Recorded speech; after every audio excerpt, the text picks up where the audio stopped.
welcome everyone to this week's webinar, which we're going to pay homage to Cask beer. It's the Cask Beer Week this week, so in celebration, we're going to talk about why we love Cask beer.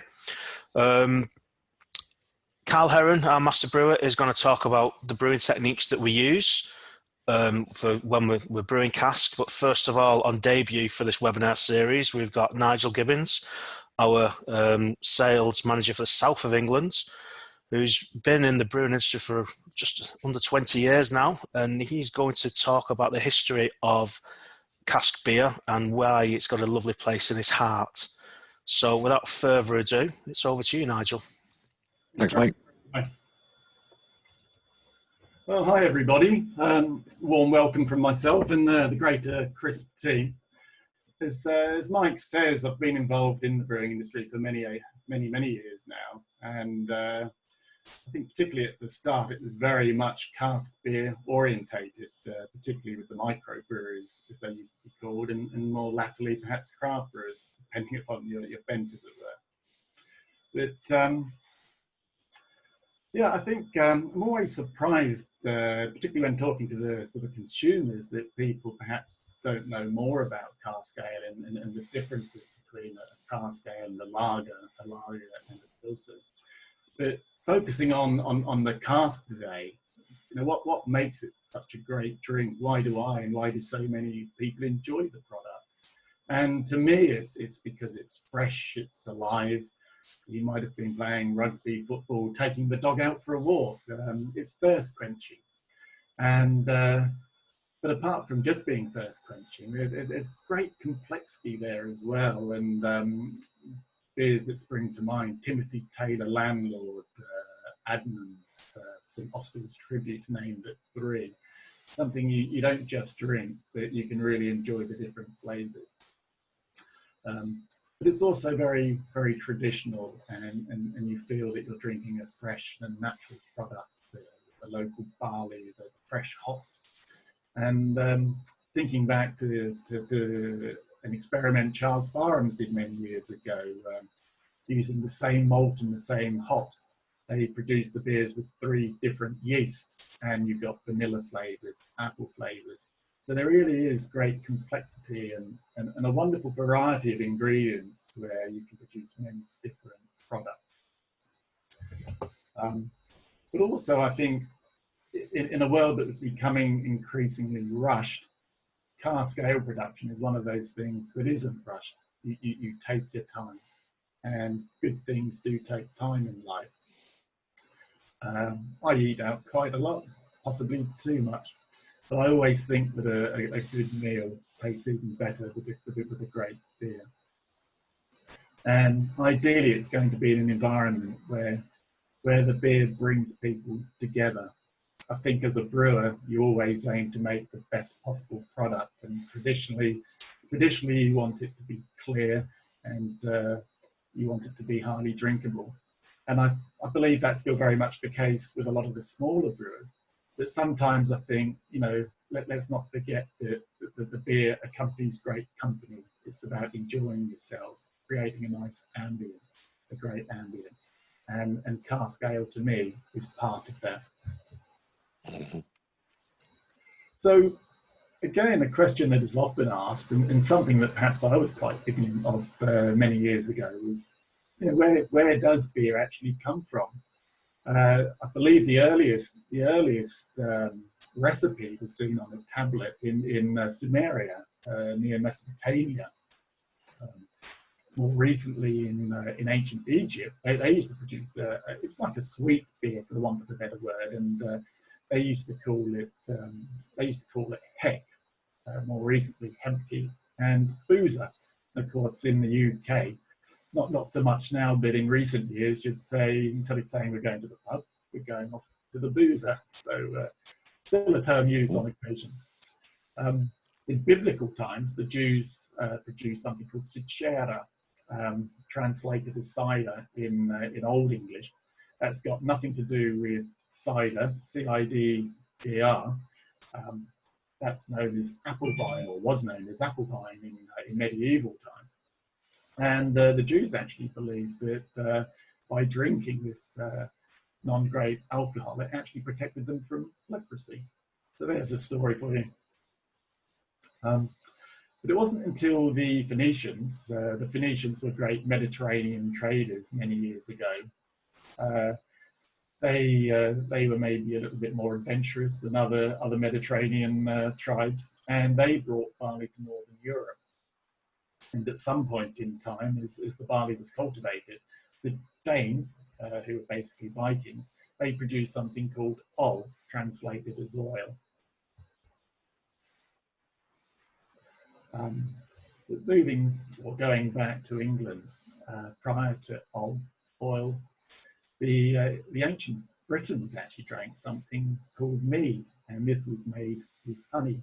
It was almost fast food on the go in that you could make it very quickly, and it was often produced in tree trunks of all places.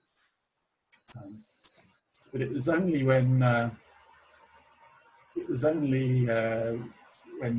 barley arrived prior to the Roman invasion that people began to really cultivate the barley.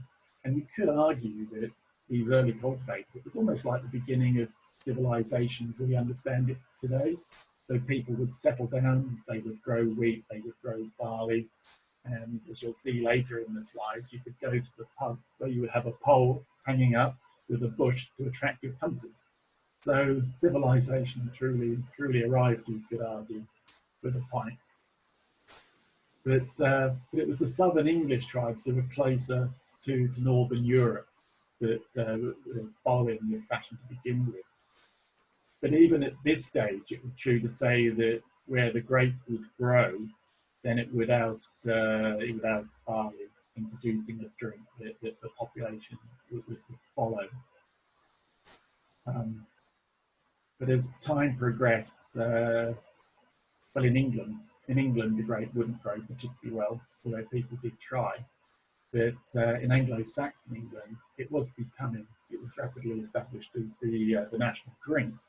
And interestingly, it was either the lower clergy or it was the women who were drinking. And these were known as alewives. They would brew the beer, and the husbands would order the raw materials and were largely in the background. But there are still many alewives in England. Sarah Barton at Brewster's brews some particularly good beers. And of course, you've got Lowland Brewery, the owner, also producing some excellent beers. So the tradition hasn't died out at all. But ale, you couldn't drink water in those days, and not for many years. And ale was also used as a medicine, but also as something to flavour the medicine.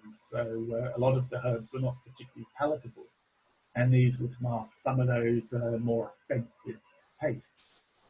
And I guess you could argue it was almost like at the start of the craft beer revolution. They certainly had some pretty long beers in those days. But beer was also used to pay for rent and other things. It wasn't just a beverage. So moving on in time, 1066 and all that, of course that's when the Normans arrived. And again, it was the beginning of a culture shift. The Normans, coming from a great growing country, would continue to drink wine. But the Saxons and the lower clergy continued to treat ale, as it was now known, as the national drink. Just as today, there are many immigrants. In the 1500s, we saw the Flemish refugees coming over, and they brought their hops with them. Henry VIII really didn't like hops and basically banned any beers made with hops from his court. But they became increasingly popular despite that, and hop gardens, or hop grounds as they're known in some areas of the country, they were beginning to be planted as early as 1574. And in an attempt, and this is no slant on Brexit, but in an attempt to prevent so many foreign hops coming into the country, duty was imposed upon them. So you could see the real impact that hops were having on what is now pretty much known as beer, because beer is known as ale with hops is known as beer. Moving on, we get to the 1800s, and this was probably one of the biggest shifts in drinking culture. a guy called Emil Hansen, who'd been working at Carlsberg, working at Carlsberg using a Spartan yeast, and they'd had many issues in terms of quality. That there was, around about this time, there were some really big innovations in the malting processes, in the brewing processes, but also our understanding of yeast. And that really led, he was a good chap, Emil Hansen. He was quite happy to share his knowledge and send these new yeasts around Europe. And as a result, these bottom fermenting lager beers grew in popularity, but they also expanded around Europe and around the world. And of course, that had a big impact on real ale. Indeed. And this became really obvious in the second half of the 20th century. There were a lot of mergers, a lot of acquisitions. In the UK, there were some 6 brewing companies, one of which moved into coffee, Whitbread, and hotels, of course. In the USA, very, very similar. Europe, not dissimilar. And I guess the important point is that by 1999, the 4 global leaders accounted for 60% of world beer production, and obviously had a big influence on pubs and also distribution. And this led to a lot of deep frustration by many people out there. And I think there was a yearning for beers and general food inspired by passion, enthusiasm, traditional brewing methods, which perhaps into their mind wasn't seen with some of those branded products. So there was a response to that, and I call it the Cask ale Renaissance. This was first seen in 1971 when CAMA was formed. That's the Campaign for Real Ale. And essentially they were a lobbying group, and they were against these filtered, heavily branded lagers and other beer styles. Smooth Flow being one other. 1980, SIBA, that's the Society of Independent Brewers Association, they were formed. But it wasn't until 2002 when the government supported the brewing trade with the progressive beer duty. And this was really designed at encouraging small brewers. It enabled them to become viable as businesses. And the idea was that they would put these savings into growing the business, taking on members of staff, investing in better quality kit. Largely, this is what happened, but not always. And later on, you'll see that caused a little bit of angst amongst some of the larger brewers. But moving on to 2014, what I describe as the craft beer revolution begins to move into Overdrive. And these guys were generally younger people, and they were influenced by New World hops and New World beer influences. And this was an exciting time, but it did put traditional cask ale under threat. And around this time, I think there was a general consensus of opinion that there was a lot of beer, there was a lot of breweries, but the quality wasn't always what it could be or should be. And therefore, SIBA introduced like a seltzer-style auditing process aimed at improving quality, which is what some of their customers was demanding. And not so long after this, it's almost as though everything's going full circle. The Small Brewers Duty Reform Consortium was formed. I don't want to get involved into the politics, but as I just mentioned, not everybody was happy that the progressive beer duty savings were being utilised in quite the right way, and that is under review at the moment. But as things stand, there's approximately 1,500 brewers commercially operating. So I'm sure there will be some fallout on the back of COVID and Brexit. But at the moment, the brewing industry, the craft brewing industry, and Cask is still in a strong position. So that's me. Okay, Nigel. My colleague. Yeah, that was really interesting. Yeah, and I think, as you say, let's hope that COVID and the duty review doesn't affect too many brewers, because certainly looking at our numbers and our customers, we've seen a really good bounce back from COVID, and let's hope that continues as we get in towards Christmas and different ways of getting beer to customers. I think that's the way you need to do it. So what I want to talk about is really a little bit about beer and how we make it in a very simple, fundamental way, and then talk about how we do cask particularly. So as Nigel mentioned, beer has been made for millennia, and it has three principal ingredients: malted cereals, mainly barley, water, and that has a big effect on flavour, and then hops. This is what beer has become now. So really, we do need those cereals to be malted, because what happens is we change the grain and it makes the starch accessible to the brewer. We as a company, Crisp, have been doing this for 150 years this year. And so we've seen a lot of things change in the industry, but we were into the kind of craft and cask side of the business right at the beginning, and we've got markets all over the world. So just a bit of an explanation about malting. It's the partial germination of a good quality grain. It can't be just anything. It has to be a specific variety that's approved by the IBD. And then what we do, we soak that up.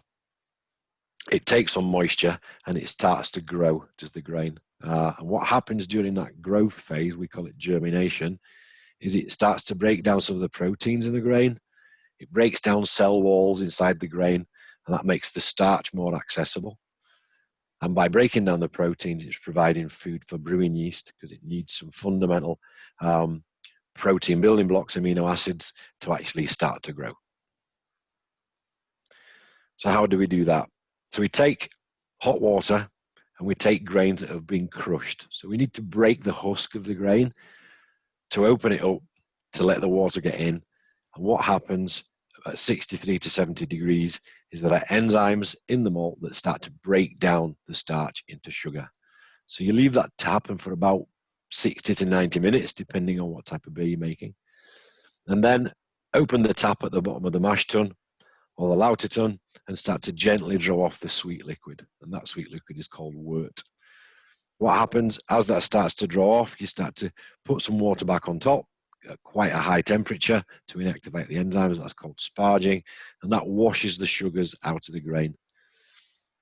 As that's happening, you're running it across to the wort kettle, and the wort kettle collects that liquid, and once it gets to a certain height and you start getting some heat on it, you turn on the heating system and you bring it to the boil, and hopefully just as the runoff of the sugar's finishing, the wort's coming to the boil and you can add some hops. So basically you boil for around an hour, put the hops in, the hops actually change and impart some flavour and bitterness during that boil, and then you need to cool the wort down and make sure that it's not too hot for the yeast, because if you put the yeast in at 98, 100 degrees when it comes off the kettle, it will actually kill it. So for a lager yeast, you might bring it down to 12 degrees C. For an ale, probably 18 to 20 degrees C. So, okay, Nige. Next one. So yeah, one thing that's fairly critical is that you add the right type of yeast for the style of beer that you're making. So most of the UK ales would have a UK ale yeast. UK ale yeasts are quite unique, actually. They don't tolerate a lot of alcohol. They like a temperature around 18 to maybe 23, 24 degrees C. And they produce quite a lot of fruity esters. And when they finish fermenting, they actually float to the top. They're called top fermenting yeasts. Whereas lager yeasts and some of the more crafty yeasts, they will actually fall to the bottom when they finish fermenting and give slightly different flavors. So if you think of like a wheat beer, for example, that's got a very unique type of yeast, and that yeast produces a clovey kind of smell, a kind of spicy smell, and also a ripe banana smell. That's typical of that yeast. So what the yeast does, it converts sugars into alcohol and CO2. And lots of the other compounds that are in the wort, it uses those, metabolizes them, and actually makes some of the flavors and aromas that we're used to in beers. There are some sugars in the wort that won't be fermentable by the yeast. They're too big, and so it can't take them into the cell and metabolize them. These are called dextrins, and they remain in the beer, and they'll actually give some body to the beer. So it gives it some structure and some mouthfeel, as we call it. One key thing when you're making cask is that you don't want to get rid of all that fermentable sugar during fermentation in the fermentation vessel. You need to leave a little bit behind to give some secondary fermentation in the cask. So that's quite a skill for the brewer. It's important that you leave maybe 1.5 to 2 degrees SG to allow that nice condition and the bit of a head to form on the beer when it's poured. Generally, beers that are going for keg, for bottle, for can, won't have any residual sugars, or very little, if that. Okay, Nigel. So once the beer's got to the desired final gravity, or it's hit that point where there's nothing else fermentable, you cool it down, and that kind of shocks the yeast, and it becomes dormant, and it'll separate from the beer. And if you remember, an ale strain will float to the top, a bottom fermenting yeast, lager yeast, or some of the ale strains will actually go to the bottom. The idea, hopefully, is that you're going to get between 0.7 to 1.5 million cells per mil, because that's the kind of level you need to start getting clear cask beer. We don't generally want cloudiness in a cask. There are some craft cask brewers that will heavily hop a beer, which will give a hop haze. They might have lots of oats or maybe wheat in there that gives the cloudiness. But generally, if you're looking for a best bitter, a mild, a blonde, an amber, it will be normally anticipated by the consumer to be nice and clear, and you can see through it. To be able to do that, you've got to choose a well-modified low-nitrogen malt. And we're quite fortunate in the UK that we can produce these types of barley that create the low-nitrogen malt. And that means that you don't get protein hazes, and you can actually make the beer nice and clear. But to do that, you've got to use finings, because finings remove any proteins that are left, and actually you remove yeast as well. So what we do, we add those in the brew house, and Irish moss, which is derived from a seaweed, removes any protein or some of the protein that's in the wort before you cast it through to the FV. Once it's finished fermenting and it goes to racking tank ready for packaging, you'll add something called auxiliary finings, and these actually remove more protein that might be left there. And then finally, as you fill in the casks, you'll actually put some isinglass finings in, and these are derived from the swim bladders of certain fish. The theory behind that is that going back in the day, when the times Nigel were talking about, in medieval times, you might have actually carried beer or wine in a bladder. They were quite good vessels to carry things around in. And what they noticed, or so the theory goes, is that there was a clarification of the wine or the beer in that. And so that's where the idea of swim bladders came from, because it does seem a bit peculiar. And just for people that might be concerned about that in terms of vegetarian veganism, you can actually get a product now that is vegan friendly and that isn't derived from animals and does the same job, but is a little more expensive sometimes for the brewer. Okay, Nigel. So cask is actually a reference to the type of container, and they've been making casks for at least 1,500 years. They have found some evidence in Northern Europe of casks made out of wood. They've got a bellied shape, so they're not straight down sides. They've actually got a bit of a belly to them, and that really helps with cask beer. And there's a hole on the belly, and there's a hole in the end. So you can see from the diagram here, we've got the shive and the spile that goes into the shive on the belly of the beer. And then you've got the keystone, and that's where the tap goes, or in this case, it's called a spigot. But that's where the tap goes. So they're filled and vented through the shive, and they're emptied through the keystone. And the cask has to be cleaned really thoroughly every time before you use it. Otherwise, beer from the previous time might contaminate the new beer that you're putting in there. So the shape of the cask and that belly kind of sits like this. The yeast can settle in there, yeah, and that stays away from the tap, from the keystone. And that means that you're not going to drag any yeast or protein that you're going to try and settle out in the cask up into the tap and into the bar. So that's quite important, is that shape. Obviously, you've cleaned your casks, you use a brand new shive or keystone for each fill, and those can be made out of wood or they can be made out of plastics. So in order to keep cask beer right, it should be stillaged on arrival at the pub, which means you've got to leave it in the place it's going to be served from ultimately. And it needs to be in a cellar between 11 and 15 degrees C, because that's going to encourage that secondary fermentation, but it's also not going to leave it too cold or too warm so that you get the beer out of control. Normally, a cask is laid on its belly, but it can be stood on its end as well, as long as it's not disturbed. And either way, after it's been allowed to settle and develop some condition, it can be dispensed. Shouldn't be disturbed, because as soon as it's put in one place, it will start to sediment. The findings will start to basically come down through the beer like this, like a web, and there's some like electrostatic charges that attract the yeast or the protein, and that comes down, that gets heavier and heavier, and it sinks to the bottom. So that should usually take between 12 and 48 hours, depending on the beer. During that time, it's a good idea to vent the beer. So what you do is you knock a little peg called a spile through the shive. There's a little knockout hole in the shive, so you pop that through there.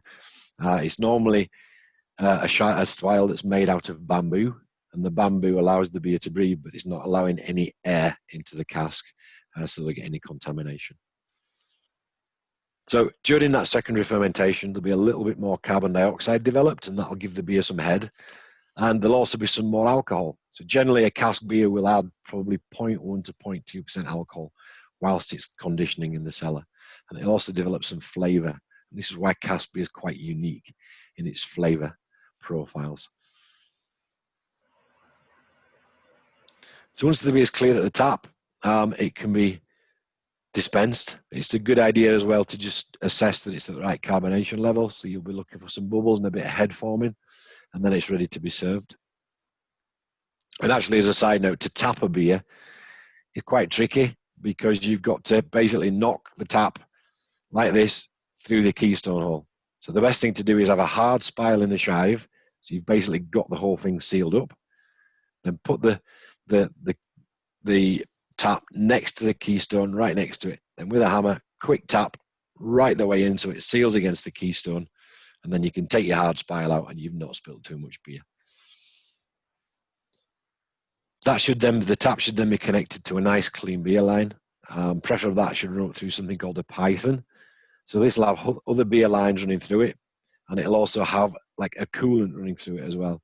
So it keeps the beer at a nice temperature going up to the bar, because some of the runs from cellars to bars can be quite long. So it's preferable if you put them through the python. When you're ready to serve, you loosen the hard spile, or you put a soft bamboo spile in, and that'll prevent a vacuum being formed when the beer's drawn from the cask.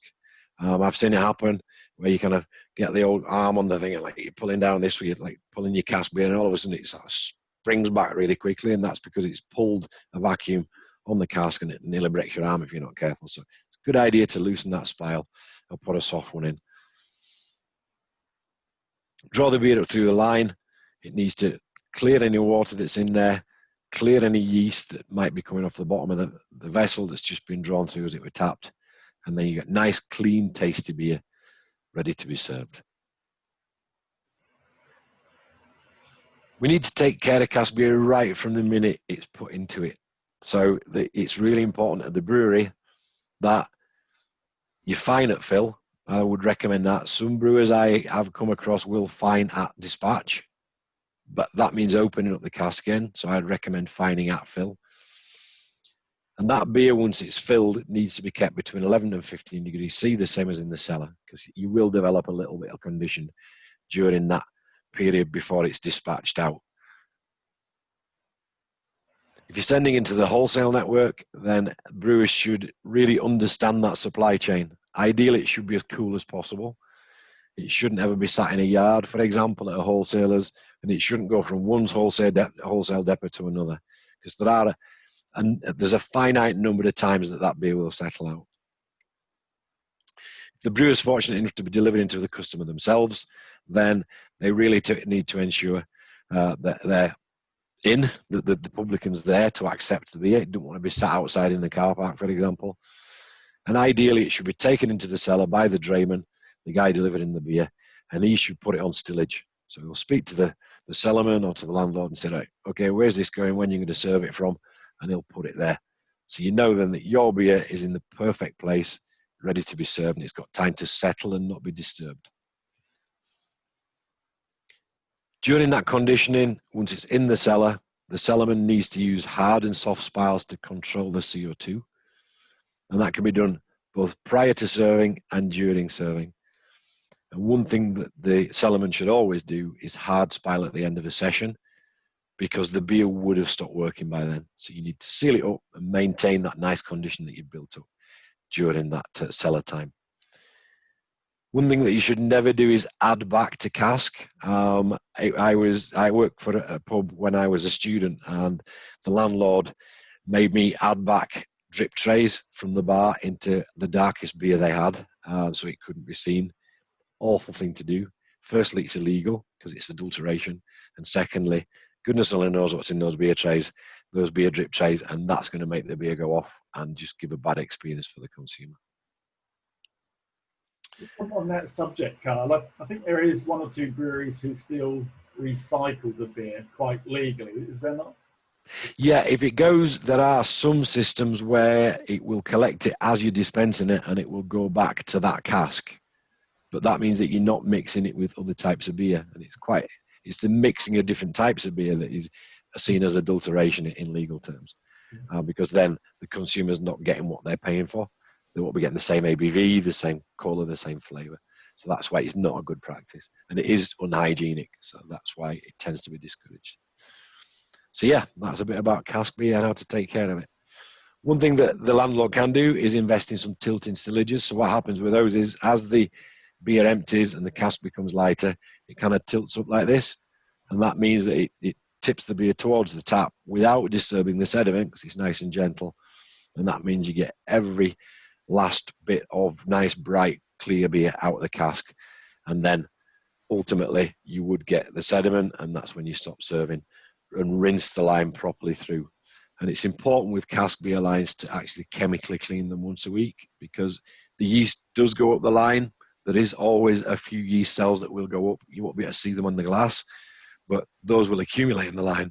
And unless you keep up to that and keep them clean, they do start causing problems at dispense.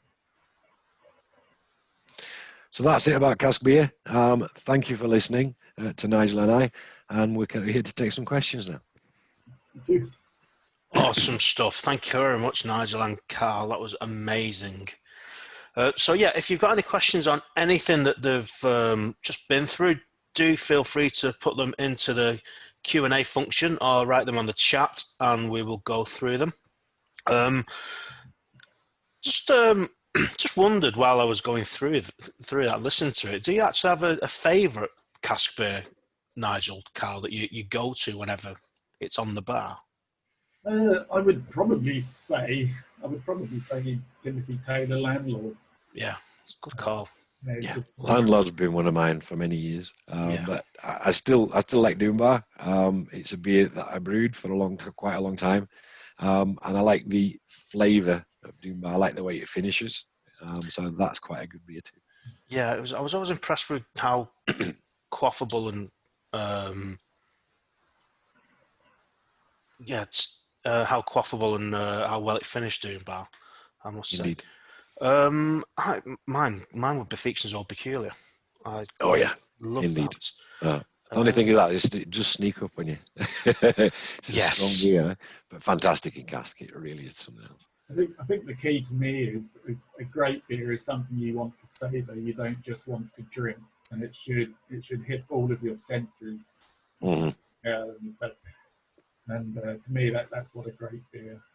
Indeed, I think that's one of the benefits of cask as well, because it is that little bit warmer, and so it does drive off the nice aromas. You get the full picture, whereas with some of the keg beers and some of the craft beers, they tend to be served at 4-6 degrees, and you have to kind of wait a while with your hand on the glass to warm it up to actually start getting these aromas.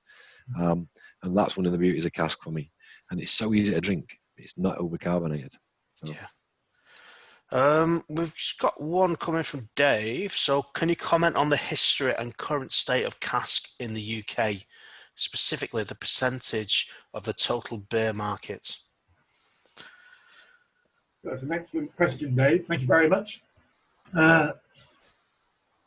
Broadly speaking, Cask is under a lot of pressure. I don't have the actual numbers at this very moment, but it is under an awful lot of pressure, and it is going down.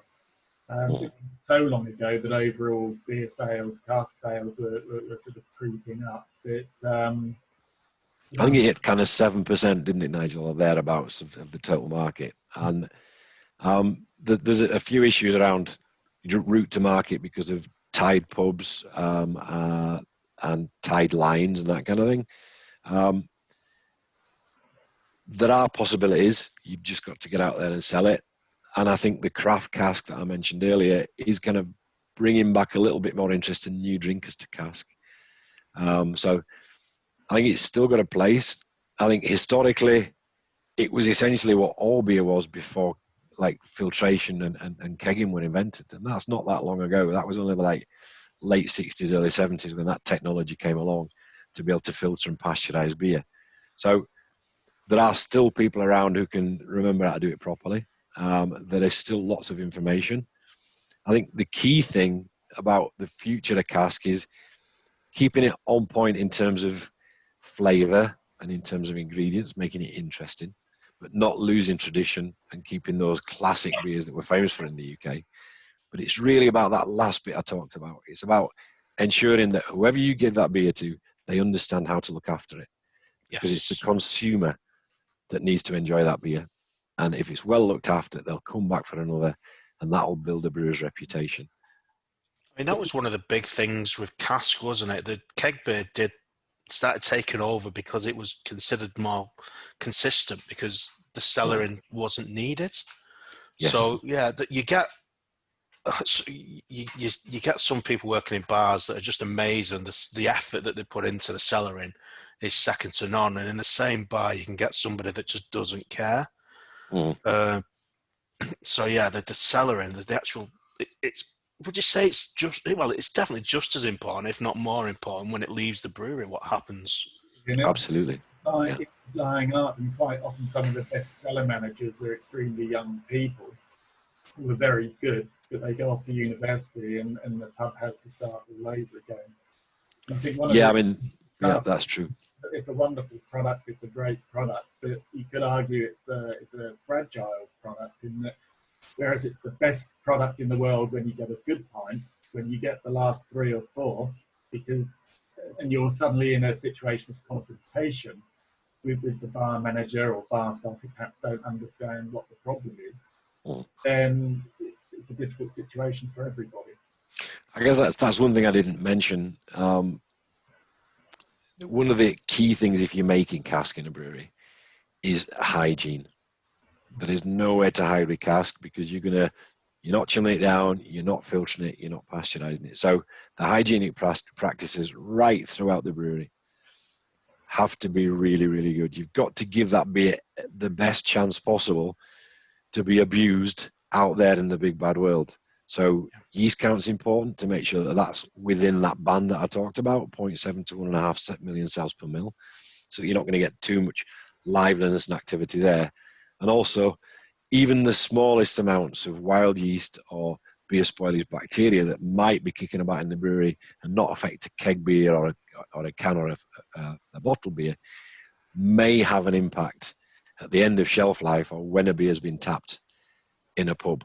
So hygiene is absolutely paramount if you want to make good cask beer and it last out there and give people a nice experience. Another thing, because we've obviously got the secondary fermentation that goes on after once we put it into casks. So how do we make sure that we control that? So we're always getting the same kind of degree of fermentation, the same carbonation, and also making sure that we've got the right bottoms left at the end. I think that's really about that. It's what we talked about with this. Understanding where your absolute attenuation limit is, where the beer won't ferment, where the yeast can't ferment any more sugar, and then adding on to that probably 1.5 to 2 SG of gravity, and that will produce an appropriate amount of CO2 and give the right flavors and a little bit more alcohol. So it's about being smart at the end of fermentation and maintaining that that little difference that gives you the condition. And then yeast count going into cask, make sure that you don't get too much yeast so that you're getting wastage and autolyze flavors and that kind of thing. So Dave's just asked off that, do we leave a couple of SG points or for carbonation, secondary fermentation, or do we add primings along with isinglass? The Good isinglass question. is for sedimentation, but yeah. I mean, primings is the other way to do it, and that's, I guess, the ultimate control, because then you've let the beer finish, get to where the yeast can't ferment anymore, and then you're adding back a sugar that the yeast can ferment, and that will give you the appropriate amount of CO2. So it's certainly a practice that doesn't happen as often as it used to. Back in the day, certainly at the beginning of my career when I was doing cask, they were priming back up, and that happened just before it went into cask. And then that would give the right level of CO2. And I know a lot of people who were working on a small operation doing bottle conditioned beers, which is essentially the same thing happens in a bottle as it does in a cask, it conditions. And what you do there is you prime up the beer so you get an appropriate condition in the bottle too. So yeah, it's a good practice. You need to make sure the sugar's boiled and sterile, and then it's added in a sterile fashion so that you don't introduce any bugs, and then you're fine. yeah, that was the first time I ever sucked in a tank when I boiled the findings up. Boiled the primings up. Yeah, many years ago. When it cooled down, it's like, oh. Yeah. I never admitted it, so if anybody's listening that I used to work with, yes, it was me. Very good. Dave again says, just talk more about how craft is approaching cask, which we have spoke a little bit about. But I mean, cask is for me, cask is essential to the craft beer market. Yes, everybody's looking to go to cans and keg, but for me, the cask just allows you to get beer everywhere. What do you think about that? People are going back to more traditional beers in some areas again, and if there is an economic downturn, although I see it as a premium product, some people don't. If there is an economic downturn, then maybe more people will go back to a pint that they can enjoy and finish. I suppose one of the biggest problems is you get more money for you can sell a 30-litre keg more than what you can a 40-litre cask. I think is one of the biggest problems at the minute in time. That is an issue. Certainly, doing the rounds in big cities, Sheffield's my closest big city, and there ends up almost being a bit of a price war. People are chasing the bottom because they're wanting to get their beer out there, and it's pretty much a marketing exercise. They probably understand that they're not making very much money out of it, and it's not sustainable, but they just want to get it on the bar. But that, I would say, in probably the last 18 months, kind of COVID aside, has stopped. Thank goodness, because that's not sustainable. Yeah, you can sell beer cheap, but it's probably going to be towards the end of its shelf life, and it's not going to be at its best. So I think that practice is stopping. And I think to answer the question about craft, some of the true craft brewers, rather than the kind of like more established microbrewers, let's say, have realized that cask has a place for really interesting flavors and beers. So they'll put a big IPA, a 6.5%, 7% IPA with some fabulous American hops in cask, because they know the people at the end of that process, the consumers, are going to get the full benefit of all that hard work with the hopping and all the flavor. And so that's happening. I've seen quite a lot of craft cask using different cereals, so that's purposefully cloudy. Some really interesting wheat beers have been released in cask, and that seems to be working quite well. And so I'm getting the feeling there is some innovation in cask, and that's where we can maybe bring people over from craft keg to craft cask, and they're going to try things. There's another culture shift going on as well, in that many of the traditional cask pubs, the older generation are passing away, and they are finding it quite tough. But then coincidentally, craft has been like a lifestyle choice for a lot of young people. And as I say, we could be going through some hard times potentially, and it might just be that they're culture shifts, and there are definitely some of the bigger brewers. I think Brewdog went back into producing some cask recently. And Cloudwater as well, I think. And it won't be they have to go back to producing really good quality cask again. And I think with the cask, you quite often you get the volume, you get the turnover, but you can still produce other craft beers, so-called craft beers, and innovate with cask and craft to show that you're actually innovative and you're out there and you're capable of.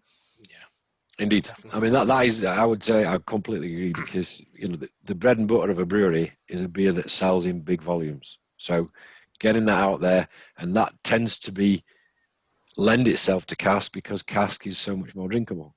It's easier to drink. So yeah, you might push boundaries, but generally, even a crafty cask would be balanced. It won't be too hoppy, it won't be too sweet, it won't be too full. It's making drinkability the thing, because cask is that perfect temperature to drink, not too gassy. So making everything else balance and harmonize in terms of flavor and aroma will actually get that drive-through on sales, and it means that you keep getting those orders in and people keep drinking it. So, yeah. And Dave's still making us earn our money today. We're good. So, and due to the complex process and perishability, is cask more expensive to produce? No, it isn't. In actual fact, because at the end of the day, you're not having to chill the beer down to low temperatures to prepare it for filtration. You don't have to use any process aids to drop protein out, to drop polyphenols and things like that out, which give stability issues. And you've not got the cost of the filling time, because it takes longer on a keg, and you've not got the cost of pasteurization if you're pasteurizing the keg. So I would say that cask beer does cost less. You're taking out a part of the process. You can take it straight from fermentation vessel, or maybe from a racking tank. But many people take it straight from fermentation vessel. So you're cutting out another process step, if you like. So technically, it should be cheaper to make. I guess part of the equation is wastage, and maybe more wastage with cask ale. But that's maybe a different question altogether, and that will vary from business to business. One thing that a lot of brewers don't realise, I found over the last couple of years talking to people and being in SEBA meetings and so on, is that you should only pay duty on the saleable volume of a cask. So a cask is 41.1 litres of beer, and normally 1.5 to 2 litres of that beer will be sediment, because it's sitting in the belly, like we said, and you can't serve that. So you only have to pay duty on the stuff that people can drink. So that means that when you do your duty return, if you fill 50 casks, you should be declaring those at 38.5, 39 litres. And that might help save the cost as well. So it's good for the breweries, and it makes sure that, again, it's a cost-effective product for them to produce. I think legally it's 39.5 is the 39 or 39.5 is the most that you can claim. Is it? I think right. So. That's just something to check. But yeah, it's. I think it just has to be justified. So if you say you're 38, then you need to be able to prove.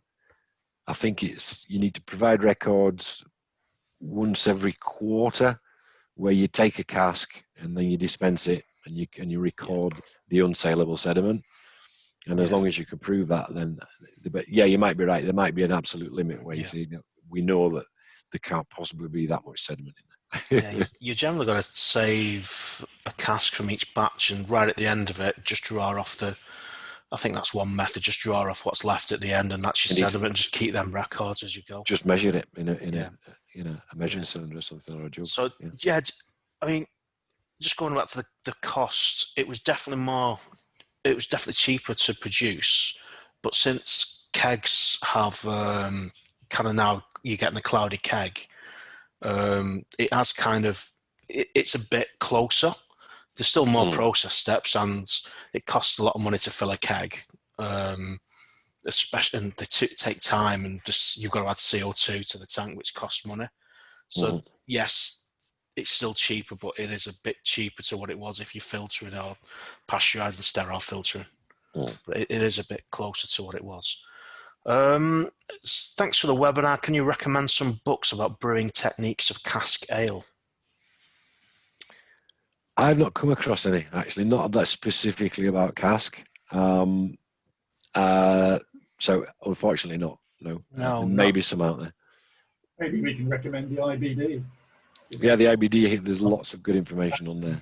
And, whether you're professional or just an interested home brewer, then the Institute of Brewing and Distilling have some very, very good courses. Yeah, they do. Yeah, definitely. So I hope that was of help. Got a few more minutes, so do keep the questions coming in if you've got them. We spoke about findings before, Carl, and I always, the bits dealings that I've had in craft, there was always the argument around when to fine. So I was very much in the same ballpark of fining at fill. Yeah. But very much so, the thought of a lot was as soon as you fine, you reduce the shelf life of the beer. So they would basically just fine as it was going out. Interesting. So yeah, that's kind of the feedback. I've spoke to people at Vickers and Murphy's who never really backed that up. But have you heard that in anyone you've dealt with, Nigel, Carl? No. No, I think there are different ways of doing it. I think the biggest fear, I've not actually heard the one about like stability before. But I think the biggest fear for most brewers is that if you fine it at fill, then you put that in your cellar at the brewery in your cold room, it will drop right. And then you move it again to put it on the delivery vehicle and it will drop right overnight. Let's say you sort of fill the van up the night before and then take it the following morning, it'll drop right. And if you're going to take that to a wholesaler, you'll deliver it to him and he'll put it into his warehouse and it'll drop right. And it's that number of refines. Now, it's not that difficult to take your beer as you're filling it, put it in a glass cylinder with your regular amount of isinglass and auxiliary finings. Don't put them in together because they do cancel each other out, so keep them separate. And then basically let it settle out, make sure it's nice and compact and it's not too fluffy. And then once it's done that, just go like that, mix it up and leave it again. And just see how many times it'll do that. And that resettling is governed by the strength and type of finings that you use, and also by the beer itself. So different beers will have different compounds in them and have slightly different reactions to fining. So if you're at all concerned about that, then you can check that out. And in terms of like the beer starting to change when you add finings are sterile. They've got sulfur dioxide in them, which sterilizes them.